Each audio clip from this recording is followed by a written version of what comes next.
sih. Ya.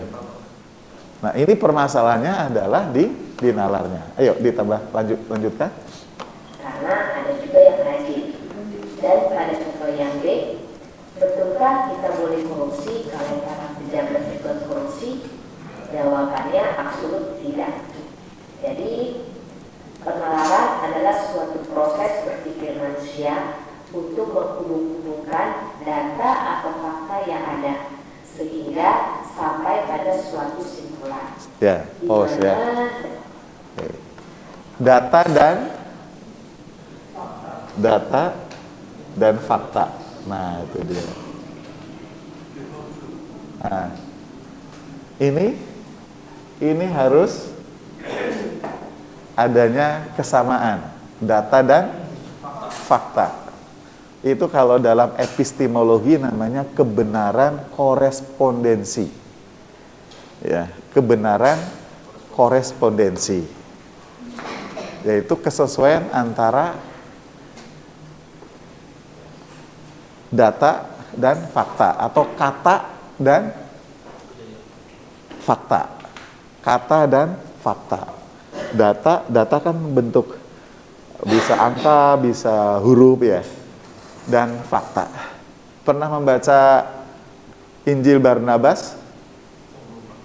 Belum pernah. Di perpustakaan ada ya? Ada nggak ya Injil Barnabas? Nah, Injil Barnabas kan bagi orang-orang tertentu menganggap itu Injil yang benar untuk menggeser Injil Yesus Kristus.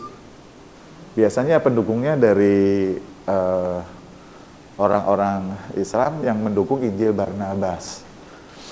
Nah, tetapi Injil Barnabas di dalamnya ada ketidakbenaran secara korespondensi. Nah, Yesus, kampung halaman Yesus di mana? Nazaret. Nazaret itu daerah pesisir atau daerah pegunungan? Oh, belum tahu ya. Pesisir atau pegunungan Nazaret. Nah, kalian perlu pasti. Kalau pesisir kan berarti pantai, laut atau pantai danau. Ya, Nazaret di mana? Makanya perlunya peta Alkitab. Nazaret itu di daerah pegunungan. Iya. Kalau Jakarta adalah ke Bogor atau ke puncak lah gitu ya, Cisarua sana gitu ya. Nah, kalau pergi ke puncak sana naik apa? Iya. Kalau zaman dulu naik keledai, naik kuda gitu ya. Kalau sekarang naik motor lah, jalan kaki juga boleh ya. Iya. Tapi para pejuang zaman dulu jalan kaki ya. Naik apa? Yang naik kuda ya bos-bosnya. Ya. Nah, di dalam Injil Barnabas, Yesus pergi ke Nazaret naik perahu. Artinya penulisnya tidak mengetahui geografi Palestina. Ya. Jadi kalau kalian membuat cerita atau tulisan pergi ke Bogor naik perahu, itu pasti. Dan yang membacanya percaya berarti ya orang buta menuntun orang buta. Iya, yang baca tidak salah karena dia tidak tahu ya. Tapi ketika diluruskan nggak mau ya berarti iya bodoh. Nah, kalau sekelas kitab Injil tetapi data geografinya tentang Palestina salah, menunjukkan bahwa penulisnya bukan Barnabas, tapi di atas namakan Barnabas. Injil Thomas, apakah benar yang membuat Thomas? Ya, zaman dulu sudah terbiasa membuat tulisan supaya tulisannya dipercayai, maka dia gunakan tokoh-tokoh yang terkenal pada waktu itu untuk membuat tulisan. Seakan-akan kan tokohnya sudah meninggal dunia, nggak bisa membela diri kan? Nah, seperti Brigadir J ya, sudah meninggal dunia. Dia diomong begitu-gitu nggak ada yang bisa bela. Ya. Ini kasus di pengadilan tentang pembunuhan meninggalnya Brigadir J ya. Dia nggak bisa lagi membela diri. Makanya dia katakan macam-macam. Ya sudahlah. Nah seperti para tokoh terkemuka yang memiliki karisma, kemudian dikutip namanya, ya, digunakan namanya, seakan-akan dia membuat Injil yang bernama Barnabas, yang bernama Thomas. Tapi siapa yang membuat? Nah itu perlu diselidiki. Itu pekerjaan kalian itu. Dari isinya kita menalar, maka kita bisa mengatakan ini ajaran sesat. Ini ajaran yang lurus. Ini Alkitabiah. Tapi kalau kita sendiri tidak menguasai Alkitab, tidak paham Alkitab, orang lain mengatakan ini Alkitabiah, kita sendiri tidak paham Alkitab, bahaya. Makanya selama kuliah di sini kuasai benar-benar teologi Alkitabiahnya, teologi sistematikanya, supaya kita mengetahui dan bahkan bagaimana memahami teks-teks itu sendiri, supaya penalaran kita ya lurus dan kita bisa meluruskan penalaran-penalaran yang salah. Jadi dalam bahasa ditekankan juga penalaran, bukan hanya susunan yang rapi, yang selaras, kalimat-kalimat, kata-kata, tanda baca, tetapi isinya. Ya, makanya ada 4 persyaratan untuk menguasai bahasa yang bagus. Yang pertama itu penguasaan kosakata. Ya. Yang kedua gramatika, ya. Yang ketiga gaya bahasa. Ya. Yang keempat penalaran. Ya. Jadi orang kalau mau menguasai bahasa, 4 hal ini perlu kosakata yang banyak. Kalau mau menguasai bahasa Yunani, kuasai kosakata bahasa Yunani. Bahasa Inggris pun sama. Lalu gramatika terkait dengan tata kalimat. Ya, tata kalimatnya harus menguasai bagaimana menyusun kalimat yang tepat. Lalu gaya bahasanya, kita akan memilih gaya yang seperti apa. Lalu penalaran. Nah, penalaran ini karena dari bahasa kita terungkap isi kepala kita. Dari bahasamu terbaca pikiranmu. Iya. Baik. Penalaran suatu proses berpikir ya manusia untuk menghubung-hubungkan data dan fakta yang ada sehingga sampai kepada suatu simpulan. Ya. Baik, lanjutkan. Kita masih ada. Ya.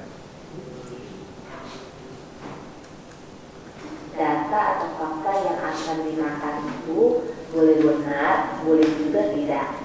Jadi jika data yang disampaikan salah, penalaran yang dihasilkan tentu saja tidak benar juga. Akan tetapi bila data yang disampaikan benar, tetapi cara penyimpulannya atau penalarannya tidak benar, akan dihasilkan simpulan yang tidak absah. Jadi simpulan yang dihasilkan lewat penalaran itu haruslah benar dan absah. Nah, untuk dapat menghasilkan simpulan yang benar dan logis, maka penulis harus belajar proses penalaran. Nah, di sini kita mempelajari yang pertama adalah proposisi dan term. Oke, pause saja ya. Saya akan percepat.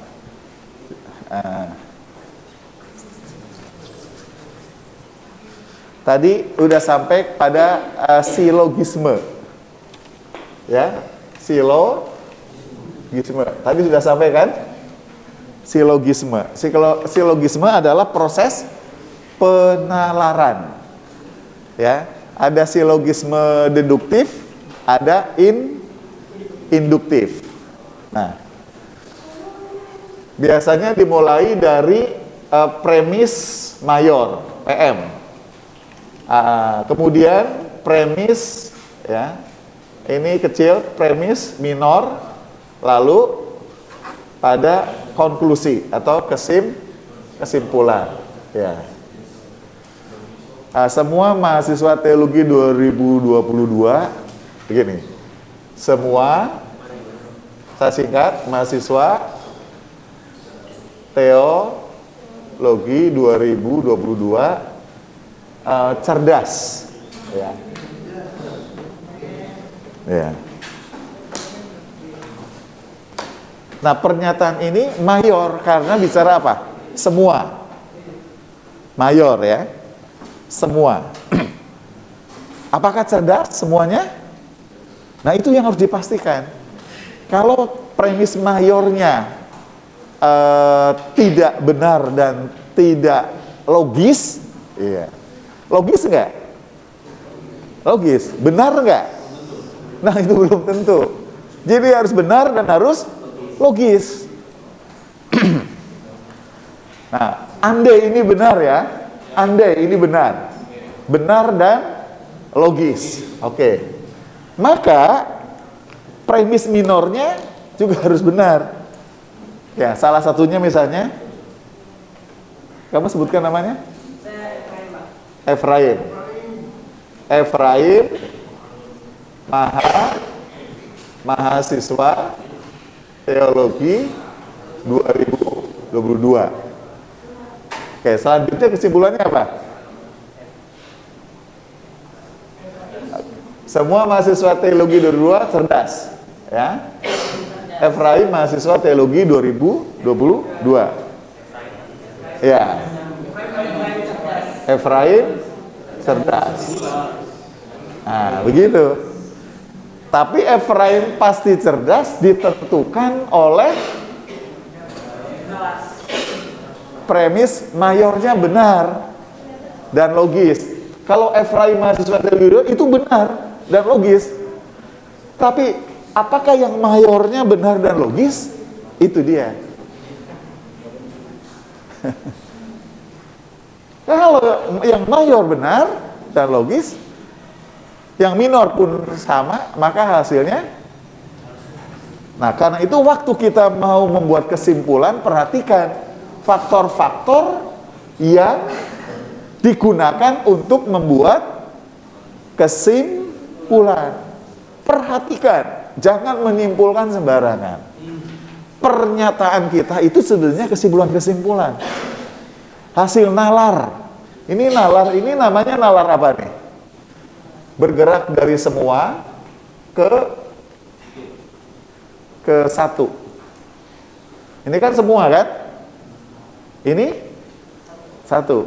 Bergerak dari umum ke khusus. Namanya apa nih? Induktif atau deduktif? Deduktif atau induktif? Ini namanya penalaran deduktif. Dari umum ke khusus.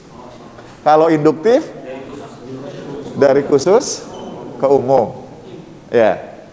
Efraim, Eben, satu-satu disebutkan, walaupun tidak semua, mahasiswa 2022 teologi 22 rajin. Akhirnya disimpulkan semua rajin. Nah, terkadang generalisasi itu tidak mencakup semuanya. Generalisasi itu perwakilan dari kelompok mengatasnamakan kelompok. Itu yang berbahaya itu dia. Salah satu di antara kalian melakukan yang baik, yang lain terkena yang baik. Tapi salah satu di antara kalian membuat onar, kelas ini jadi onar, setitik nila merusak susu sebelanga. Kalau satu yang membuat yang baik, yang lain terpengaruh, itu ada pepatah dalam bahasa Sunda, hujan sapoe, hujan sehari, ya.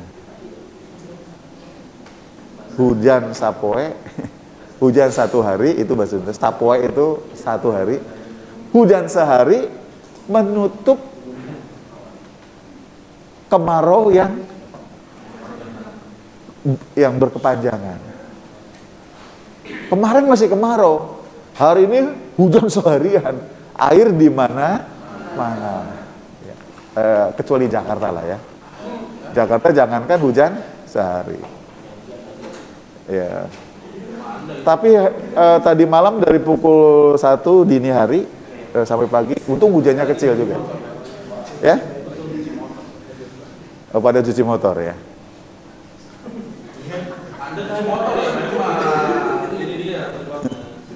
Oke, kembali ke nalarnya ya. Jadi ketika kita membuat pernyataan, ya, apakah pernyataan itu kesimpulan, ataukah pernyataan itu berupa premis mayor atau premis minor, ya, harus dipastikan kebenarannya. Kebenaran apanya? Bukan tata kalimatnya, tapi kebenaran isinya. Sehingga pernyataan yang disampaikan menjadi pernyataan yang benar dan juga logis. Seperti tadi, Yesus Kristus pergi ke Nazaret menggunakan perahu. Ya. Apa yang salah di situ? Ternyata di situ nalar antara fakta dan data. Nah, ini pekerjaan mahasiswa teologi nih. Coba gini, ada ayat, lalu ditafsir. Apakah ayat itu maknanya itu? Nalar kan? Nalarnya melalui apa? Hermeneutik. Ya. Jadi kalau nafsirnya salah semua. Saya sering menggunakan Yohanes pasal 15 ayat 7. Karena itu ayat hafalan ya, dari sekolah minggu juga. Bunyinya apa? Jikalau kamu tinggal di dalam aku dan firmanku tinggal di dalam kamu, mintalah. Ya, di situ ada kata apa saja. Saya tanya, plural atau singular? Karena apa saja ya. Tapi jangan kaget, ternyata itu adalah singular.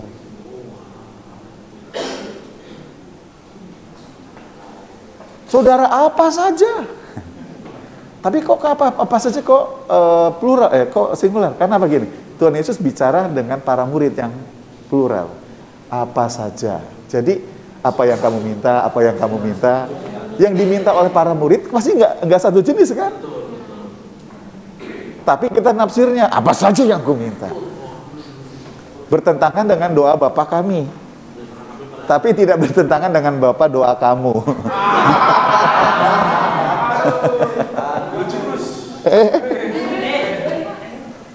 Ini ada apa ini? Ben.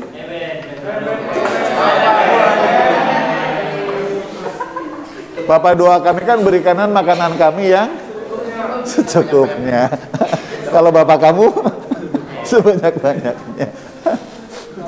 Ya, makanya pertama harus bisa membaca Alkitab dalam bahasa Yunani, ya, dan Ibrani.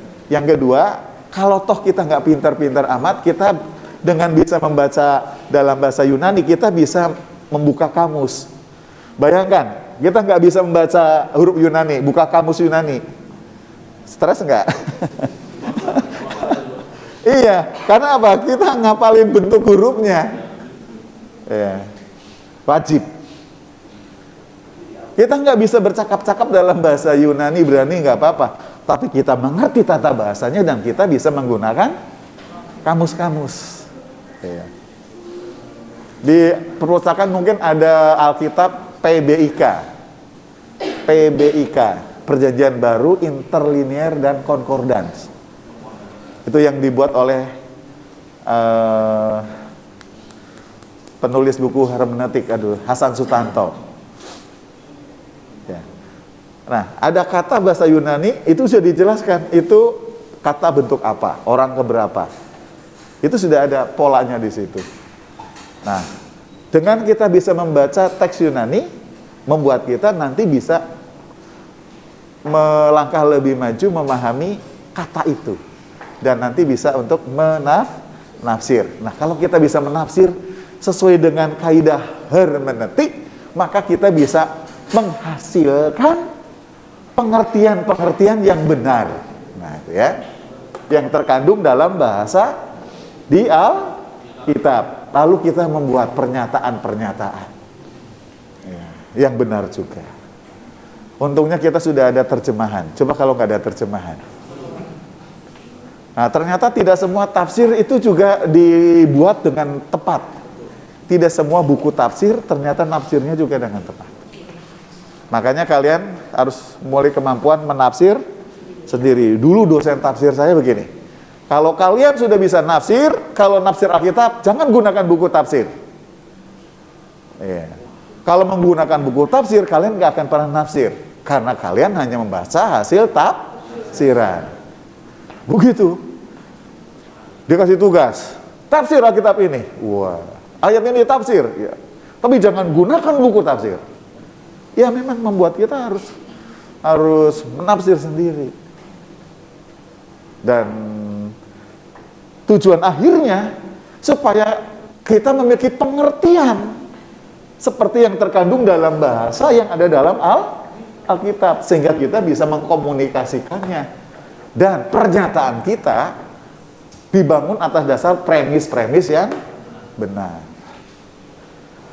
Selamat melanjutkan kuliah. Tuhan memberkati. Ya. Jadi bahasa Indonesia juga bicara soal nalar. Tapi sepenuhnya tentang nalar, lanjutkan di mata kuliah logika. Lo tahu kan? Lo tahu kan? Lo punya kan? Punya apa? Logika. Logika siapa? Logika lo. Lo dan gua. Kan kalian semua kan semester 1 masih lugu-lugu kan? Dari daerah lugu ya.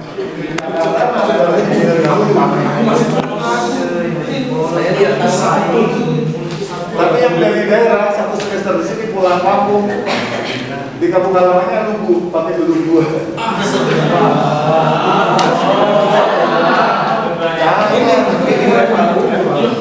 Kalau yang di Jakarta memang sudah lugu dari dulu gitu kan.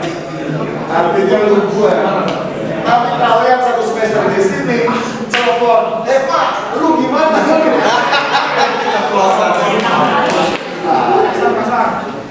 Jangan Pak. Ya, Mak, bagaimana kabarnya Mak? Aku kangen. Itu bener aku kangen. Aku kangen berat Pak. Saya udah belum telepon Bapak kan? Hah? Ada gimana di bumbu? Oke, siapa yang ngurus daftar hadir? April. Ya.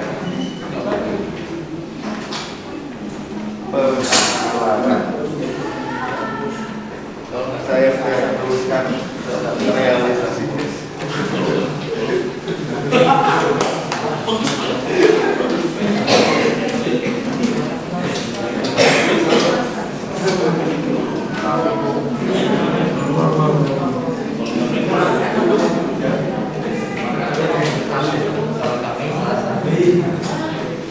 Ada